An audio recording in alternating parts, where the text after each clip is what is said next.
Bismillahirrahmanirrahim. Assalamualaikum warahmatullahi wabarakatuh. Baiklah rekan-rekan sekalian, kali ini saya akan membacakan kisah sahabat Rasulullah Shallallahu Alaihi Wasallam. Dan yang pertama ini saya akan membacakan kisah tentang Mus'ab bin Umair, duta Islam yang pertama. Ya, Mus'ab bin Umair adalah salah seorang di antara para sahabat Nabi. Alangkah baiknya jika kita memulai kisah dengan pribadinya. Seorang remaja Quraisy terkemuka, seorang yang paling ganteng dan tampan, penuh dengan jiwa dan semangat kemudaan. Para muarikh dan ahli riwayat melukiskan semangat kemudaannya dengan kalimat seorang warga kota Mekah yang mempunyai nama yang paling harum. Ya, kita mulai kisahnya. Mus'ab bin Umair, ia lahir dan dibesarkan dalam kesenangan dan tumbuh dalam lingkungannya. Mungkin tak seorang pun di antara anak-anak muda Mekah yang beruntung dimanjakan oleh kedua orang tuanya demikian rupa sebagai yang dialami oleh Mus'ab bin Umair.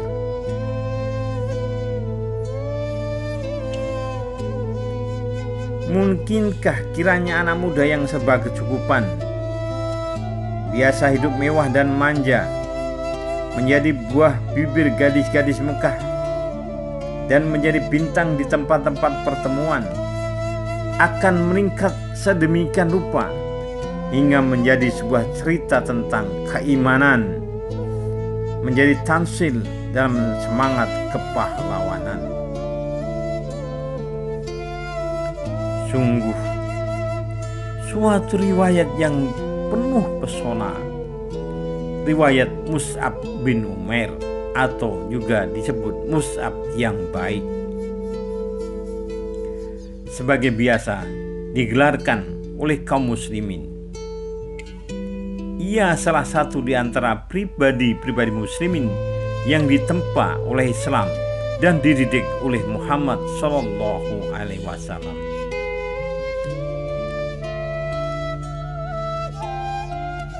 Sungguh kisah hidupnya menjadi kebanggaan bagi kemanusiaan secara umum.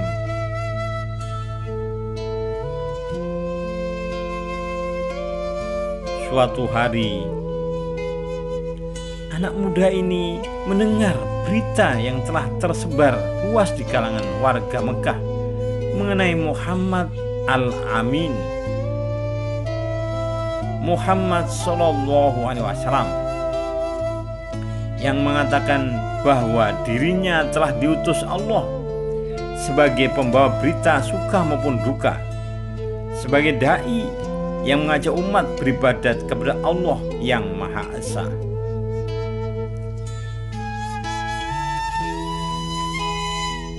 Sementara perhatian warga Mekah terpusat pada berita itu, dan tiada yang menjadi buah pembicara mereka kecuali tentang Rasulullah SAW serta agama yang dibawanya, maka anak muda yang manja ini paling banyak mendengar berita itu. Karena walaupun usianya masih muda, tetapi ia menjadi bunga majelis, tempat-tempat pertemuan yang selalu dihadapkan kehadirannya oleh para anggota dan teman-temannya. Gayanya yang perlente, tampan, dan otaknya yang cerdas merupakan keistimewaan Ibnu Umair. ia menjadi daya tarik pengikat dan pembuka jalan pemecahan masalah.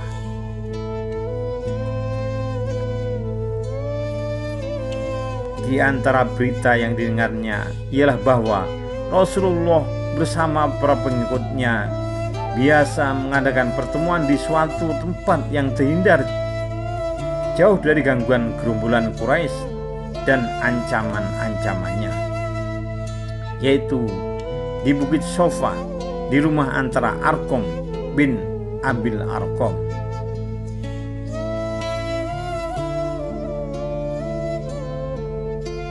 Keraguannya tiada berjalan lama, hanya sebentar waktu ia menunggu. Maka pada suatu senja, didorong oleh kemerinduannya, pergilah ia ke rumah Arqam menyertai rombongan itu. Di tempat itu Rasulullah SAW sering berkumpul dengan para sahabatnya. Tempat mengajarnya ayat-ayat Al-Quran dan membawa mereka sholat beribadah kepada Allah yang Maha Besar. Baru saja Mus'ab mengambil tempat duduknya, ayat-ayat Al-Quran mulai mengalir dari kalbu Rasulullah SAW, bergema melalui kedua bibirnya dan sampai ke telinga, meresap di hati para pendengar. Di senja itu Mus'ab pun terpesona oleh untaian kalimat Rasulullah yang tepat menemui sasaran pada kalbunya.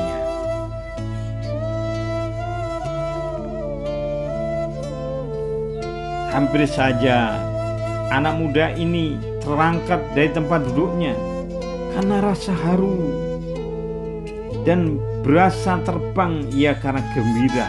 Tetapi Rasulullah mengulurkan tangannya yang penuh berkat dan kasih sayang dan mengurut dada pemuda yang sedang panas bergejolak hingga tiba-tiba menjadi sebuah lubuk hati yang tenang dan damai. Tak ubah bagi lautan yang teduh dan dalam. Pemuda yang telah Islam dan iman nampak telah memiliki ilmu dan hikmah yang luas, berlipat ganda dari ukuran usianya, dan mempunyai kepekatan hati yang mampu merubah jalan sejarah.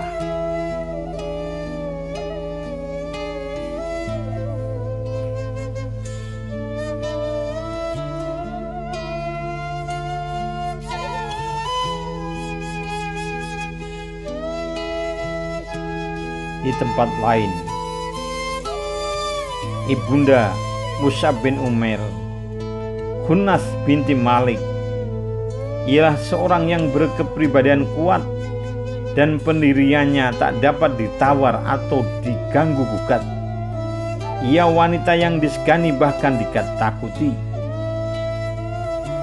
Ketika Mus'ab menganut Islam, tiada satu kekuatan apapun yang ditakuti dan dikhawatirkannya selain ibunya sendiri.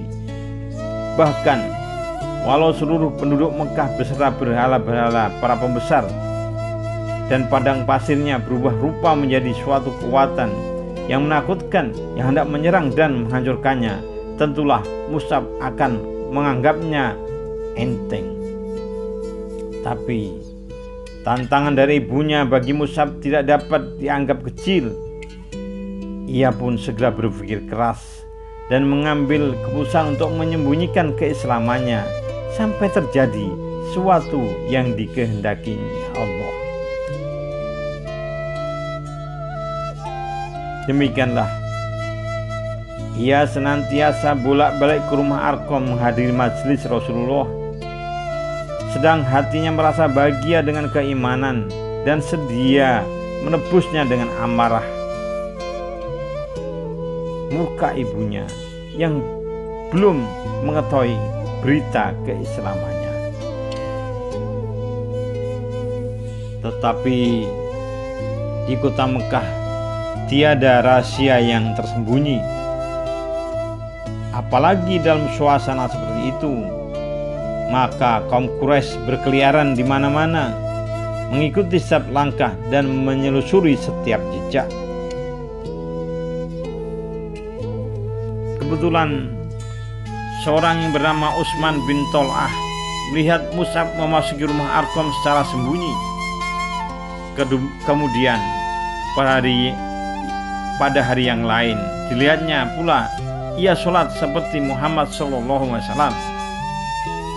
Secepat kilat ia mendapatkan ibu Mus'ab dan melaporkan berita yang jamin kebenarannya.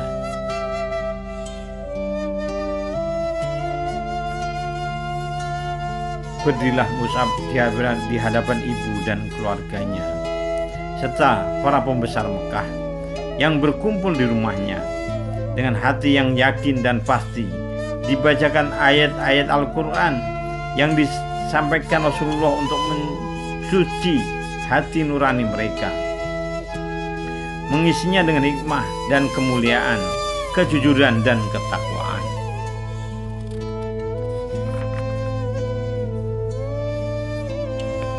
Ketika sang ibu hendak membungkam mulut putranya dengan tamparan keras, tiba-tiba tangan yang terulur bagi anak panah itu surut dan jatuh terkulai.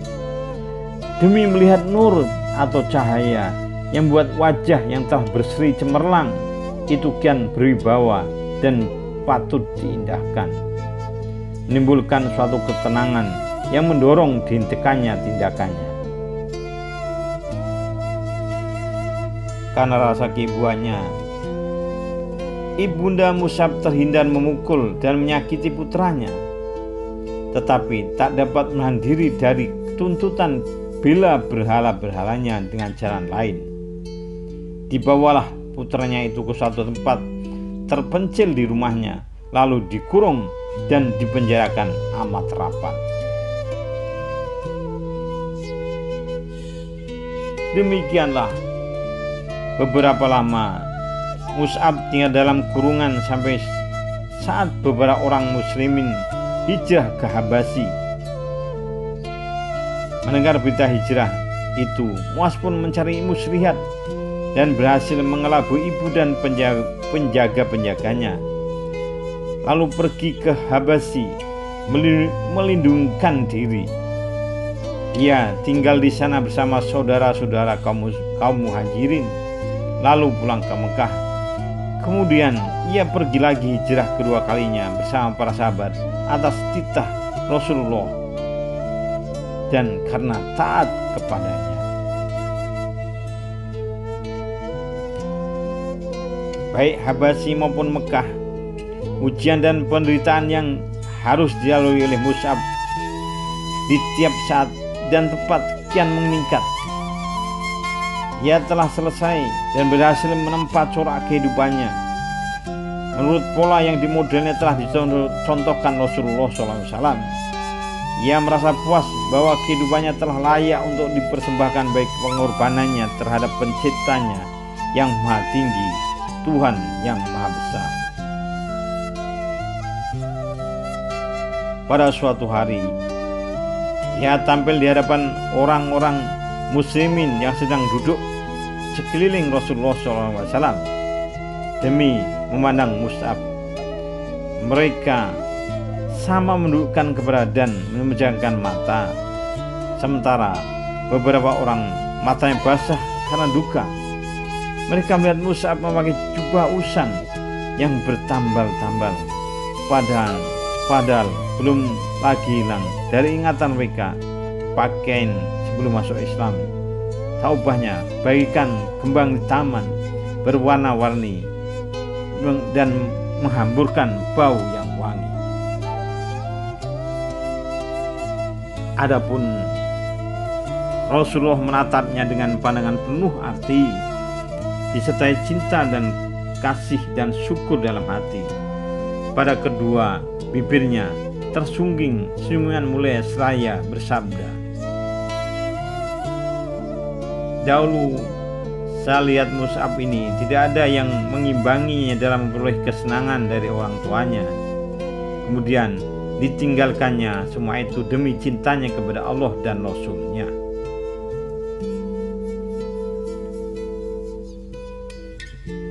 Semenjak ibunya merasa putus asa untuk mengembalikan Mus'ab kepada agama yang lama, ia telah menghentikan segala pemberian yang biasa dilimpahkan kepadanya. Bahkan ia tak sudi nasinya dimakan orang yang telah mengingkari berhala dan patut beroleh kutukan daripadanya, walau anak kandungnya sendiri. Akhir pertemuan Mus'ab dengan ibunya, ketika perempuan itu tidak mencoba mengurungnya lagi sewaktu dia pulang dari Habasyi. Ia pun bersumpah dan menyatakan tekadnya untuk membunuh orang-orang suruhan ibunya bila rencana itu dilakukannya. Karena sang ibu telah mengetahui kebulatan tekad putranya yang telah mengambil satu keputusan, tak ada jalan lain baginya kecuali melepaskan dengan cucuran air mata. Sementara Mus'ab mengucapkan selamat berpisah dengan menangis pula. Saat perpisahan itu menggambarkan kepada kita kegigihan luar biasa dan dalam kefakiran, dalam kekafiran pihak ibu. Sebaliknya, kebulatan tekad yang lebih besar dalam mempertahankan keimanan dari pihak sang anak, yaitu Mus'ab bin Umair. Ketika sang ibu mengusirnya dari rumah sambil berkata, "Pergilah sesuka hatimu, aku bukan ibumu lagi," maka Mus'ab pun menghampiri ibunya sambil berkata, "Wahai bunda, telah anak anda sampaikan nasihat kepada ibunda, dan anak anda menaruh kasihan kepada bunda. Karena itu saksikanlah bahwa tiada Tuhan selain Allah, dan Muhammad adalah hamba dan utusannya." Dengan murka dan naik darah, ibunya menyambut, "Demi bintang, sekali-kali aku tidak akan masuk ke dalam agamamu itu. Otakku jadi rusak, dan buah pikiranku takkan diindahkan orang lagi." Demikian Mus'ab meninggalkan kemewahan dan kesenangan yang dialaminya selama itu dan memilih hidup miskin dan sengsara.